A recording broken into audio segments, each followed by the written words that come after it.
Today, we're going to do a little bit of spending some time with John and Peter, the RV Geeks. Thanks so much for having us here. Great to be here. These guys are awesome. They have a great YouTube channel with lots of do-it-yourself RV stuff. So you guys have been RVing full-time for quite a bit longer than most of us. How long have you been on the road?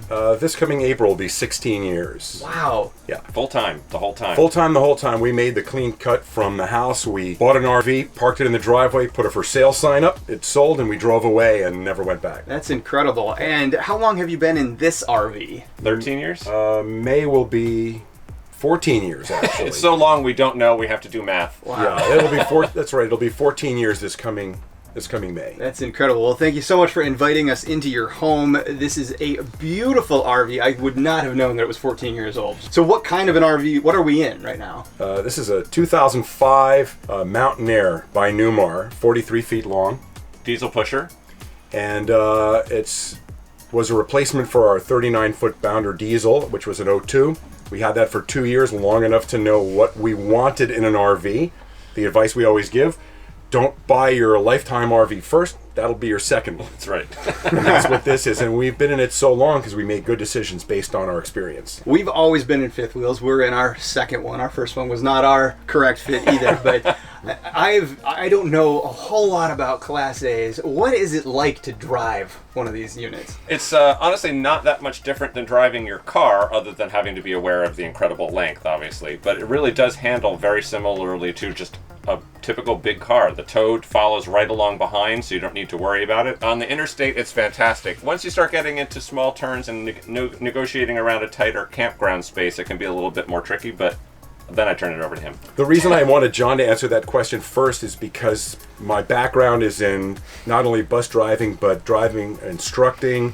I ran the safety and training program for a very large bus company for many years. So it's hard for me to answer the question about how difficult it is to drive because I don't really have to consciously pay attention to doing it. I always say that it's no more difficult than driving a car once you get used to it. It's just different, and it does require some special things that are not the same because of the length of the wheelbase, the weight, the height, etc. So I'm a very visual person. Could you put me behind the wheel and show me what's going on with one of these? I certainly could. I would actually love for you to drive, but we're hooked up. We're not going to do that. But I would suggest this right here live on camera, that when we get together next time, I'd like to arrange that we be in a position where our rigs are not hooked up and set up, and we can have our tow connected and get you and or Caitlin behind the wheel, and I will teach you how to drive it myself. And if you're worried about me handing over the keys to our home, I have no qualms about it, and I'd love for you to do that. That's what insurance is for. Do you have the driver's ed brake No, on the other side? No, but it's very long legs. And I'm going to hold you both to that and have you drive our rig with the car attached. Well, there you go. That sounds like an exciting future That's video. a challenge. The gauntlet is down. But let's take a look at this today. Okay. Yeah, right. So this is awesome. I mean, you have such an expansive view up here. This is so cool to have, I guess, an expert driver to kind of walk me through some of this. One thing that I know is very different about these large coaches is that usually you have air brakes. What's the difference between that and a hydraulic system like I have? Well, the operation of it is basically the same when you're actually going to stop. You step on the pedal that's to the left of the accelerator pedal. A lot of people think it's more complicated than that. There are some nuances, but the bottom line is, when you want to stop, you step on the brake. You want to stop shorter, you step more firmly, just like when you don't have air brakes. The biggest difference with air brakes is the operation of the system and understanding how to make sure that it works properly, monitoring your air system. We have dual air gauges here with twin air system for front and rear air, and it's important to do pre-trip inspection, which includes confirming that your air system is operating properly, because without it, your brakes don't work. One quick note about that: people are worried that if their air goes down, their brake pedal won't work anymore and the rig won't stop. It's actually the opposite. This is equipped, as most RVs with air brakes are, and trucks as well, with something called spring brakes. Spring brakes are a brilliant design where the air is what prevents them from being engaged. The air holds them away from the shoes and keeps them from the disc or the drum and keeps them from stopping. So if your air system fails, the brakes apply. So if you were to continue driving with low air, you would end up with your parking brake or your emergency brake applying itself suddenly and frighteningly, and you could be stuck on the highway. So if you have low air, you want to get off the road, not because you'll lose your brakes, but because you'll stop when you don't want to. Be all locked up. So if you've ever seen a bus that's stuck, that broke down, the tow truck that comes to tow it has to have an airline keeping it fed. And this rig also has that under the hood. There is an airline. That airline is for the purpose of a tow truck feeding compressed air into the system and keeping the system pressurized. Otherwise, you couldn't roll the rig. You'd have to flatbed it and drag it up onto it because the wheels will not roll. Because your engine has a compressor that provides that air pressure all the time. That's correct. And without that compressor and the system integrity, the rig will not move as opposed to will not stop. Very cool. Yeah. Another question I have regarding to these big rigs is a lot of times I always see that they have these automatic transmissions, and that to me seems counterintuitive with such a large rig. But what's it like with an automatic transmission in a rig like this? It's fantastic. This is the same kind of transmission that every bus I ever drove had, although older buses do have sticks, and I've driven a few of those. It's an Allison transmission. This is an MH3000. The big boys have an upgraded transmission beyond this, but this is the kind of thing that would be in a very large truck. It's very overbuilt for this application, which means it's got tons and tons of power. It'll last forever. And the best thing about it is there's a built-in engine brake. Now, we happen to have a two-stage engine brake. You can see this switch right here for low and high. You can see I keep it in low. Mm-hmm. The engine brake is so powerful on this that when you lift off the accelerator and just touch the brake, the engine brake will come on, and I don't need to use the service brake or foot brake that much most of the time because it has such great stopping authority. And if we were coming through the mountains, even in low, I almost don't have to touch the brakes.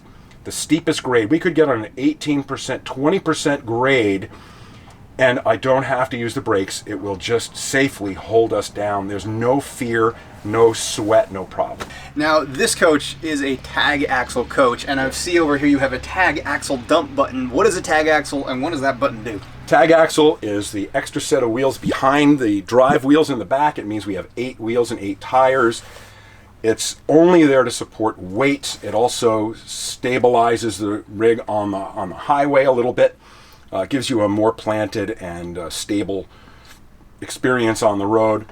But the primary reason for it is to carry extra weight. So the reason there's a tag axle dump button there is because when you are going around a corner and you drive very tightly around the turn, you pivot around the drive axle. We mentioned that in one of our videos about off-tracking and rear overhang, about how we pivot around the drive wheels.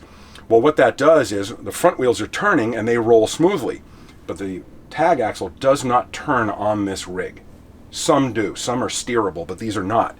And what that means is that when the rig starts to go around a very, very tight turn, it pivots around the drive axle, but that means that the tag axle tires scrub as they go around the turn, where I have to turn the wheel as sharp as it can possibly go. If I want to take better care of my tires, my tag axle tires, I'll push and hold that button just for a few seconds before I do it. It will dump the air from them, and the tires are just now kind of flopping, sitting on the ground with only their own weight, not carrying the weight of the rig. And when they now scrub to the side, you'll still hear it do it if you're standing back there. But it's not damaging them because it's not pressing them into the pavement. So that's the purpose of that. So that tag axle is supported on air, those airbags, and you're releasing that pressure. Airbags push it down. Well, this is really cool. I'm definitely excited to hopefully learn to drive a little bit in the future. Another thing that's unique to a Class A like you is you tow a car and you tow it 4 down. Can we step outside and take a look at how and what you do to tow? Sure thing. So John, we're at the back of your RV now, and you have to hook up kind of like we do as well. What does that entail? Well, it's actually quite simple. Since we do 4 down towing, we don't have any additional equipment for the car itself. It's literally just the tow bar that physically attaches to attachment points that are installed on the front of the car. And then there's the safety cables and the umbilical that passes through all of the lights and things like that to the back of our car. So when we're towing, everything all passes through. Do you provide braking to the tow vehicle as well? I mean, in the fifth wheel, we provide a cable that we have electric brakes to brake trailer. Right, right. There's a bunch of different ways that that can be done with a car being towed behind a motorhome. Ours is actually a vacuum system, so we have a vacuum pump pumping vacuum back there, but there's also electrical systems and self-installed systems that sit in the car and just work based off of inertia. So there's a lot of different ways to tackle that, and it varies by state what requirements there are as far as towed vehicle braking. So what vehicle do you tow? We have a pretty standard Honda CR-V. It's a 2003, and it's a very popular tow vehicle. So that tow bar looks like it connects right here. Correct. The pins pull and the arms of the tow bar attach right here for the physical connection. We also have attachment points for the safety cables, so if the tow bar were to fail, the car falls back on the cables and doesn't actually just disappear into traffic. There's the umbilical connection, so this is where the electrical connection's made for all of the lights. Yep. And then we have this here, which is for our vacuum for our braking system. Sometimes it can be an air line for the air system if that's what you're using, or sometimes it can literally just be an electrical wire through the umbilical controlling the braking system in the car. Okay. Now, pretty simple. You talked about this being a pretty popular car, and you said this is a manual? This is indeed a manual, and that was part of the reason why we chose this as our tow car, because the manual transmission literally put it in neutral, turn the key forward and back so that the steering wheel is unlocked, and you're good to go. That's it. There's no limitations on towing. And that's because you need to freewheel. Correct. So it completely freewheels, and the transmission then is not engaged, and it's not there's no worries about any lubrication issues. One of the limiting factors for a lot of vehicles not being flat towable behind an RV is specifically that the transmission can't be completely disengaged, and without the lube pump running to keep the transmission properly lubricated, you've got wear going on the transmission. That makes sense because the engine spins that torque converter most of the time, and if you're not spinning that, there's no fluid pumping through the transmission, and thus you'll just grind gears. Right, so there's a list of a handful of cars that are flat towable. There are others that can be modified with additional lube pumps and things like that, but then you're getting into modification of the vehicle itself that could, impact warranties and stuff like that. So it sounds like a manual transmission is probably more commonly towable. Yeah, in a lot more vehicles there are manual transmissions that are towable, although it's harder and harder to find manual transmissions. They're not as common these days. Correct. And actually newer versions of the Honda CR-V are not towable because they went to a continuously variable transmission.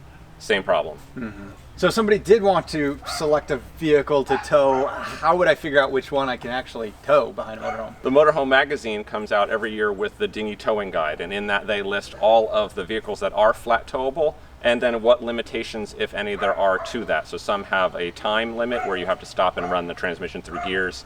Others may have a distance limit or speed limit. So they give you all of that detail, and it's really easy to just look through and see whether the car you're interested in can be flat towed. All right, so I'm an electrical guy, and something that I've always thought would be cool is what if you had an electric car that you towed with a fully charged battery, special tow bar so that you can do hybrid functionality to push the RV and regenerative braking. Now you're talking. We would love to have something like that, especially if you could tap into the car battery while you were dry camping. Exactly. You have three modes. You could have boost mode to increase your fuel economy and your dead battery on the car by the time you get there. Right. You could have hybrid mode where it assists and slows you down while you're driving, or you could have charge mode where you charge it off of the motor while you're driving. Right? That would be sweet. Where do we sign up? Right. I think that could be a future project. That's right. All right, tag team. Well, thanks for showing me this. Something that we both have in common is we have lithium batteries and a lithium electrical system installed.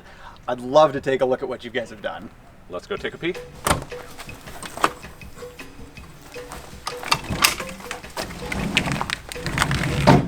Wow, so that's it. What are we looking at here? Well, so this is a single battery. It's a 600 amp hour, 90% usable.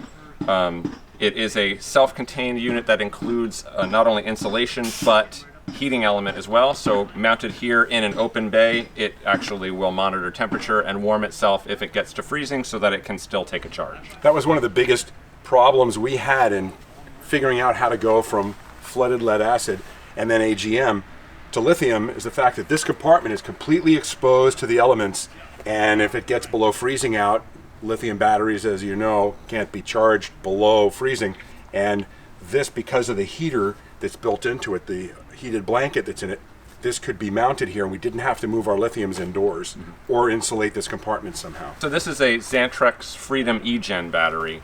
We're actually the first installation in a Class A motorhome. They've been targeting this right now at Class Bs. There are several manufacturers, OEM, installing it right now, but it's as a generator replacement in a Class B.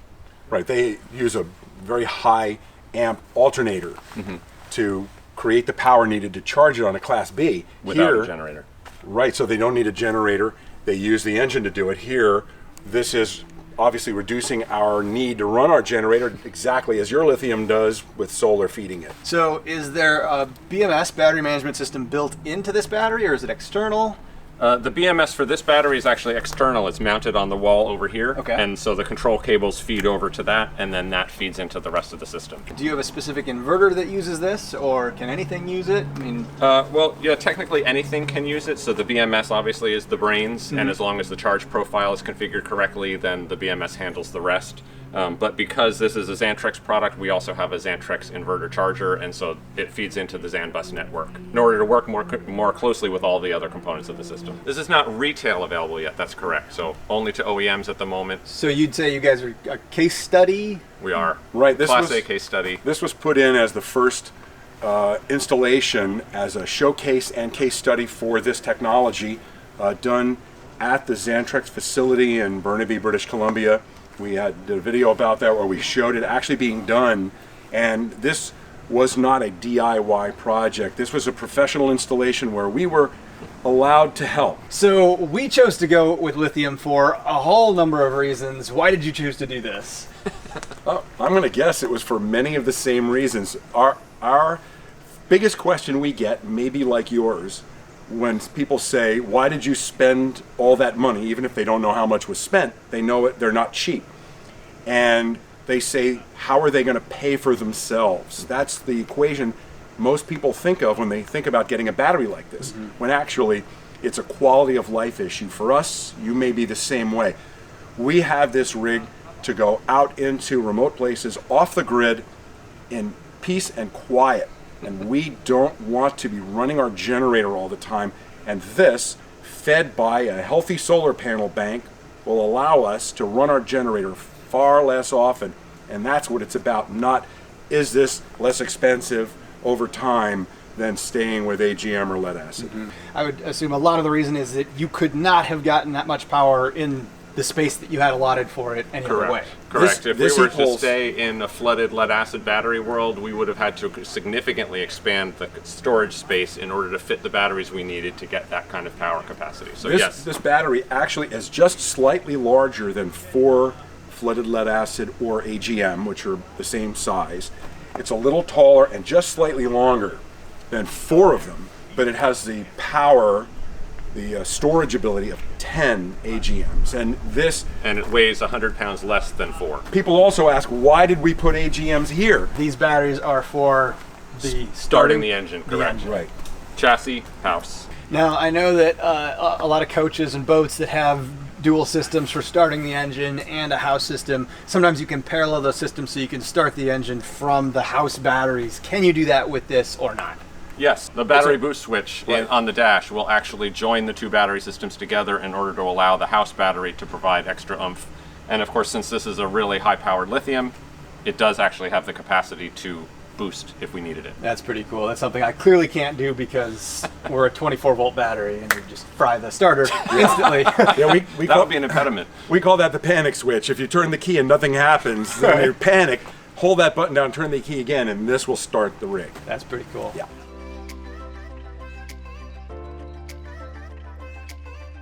Well, John, Peter, thank you so much for showing me around your beautiful home and I guess getting to geek out with you a bit. We've been having a great time hanging out with these guys. They're really cool and they have an awesome YouTube channel about so much of what we talked about today and more. Definitely check them out, RV Geeks. As always, thank you so much for joining us and thank you guys so much for joining us. Well, thank you. Thanks for Tom having us. And Caitlin for coming. Well, I hope that we can get together and do another video like this in the future. We plan on it. We're going to get you behind the wheel, trust me. Very cool. All right, bye everyone. Take care. You just dust it off a little bit. Here we go. There, perfect.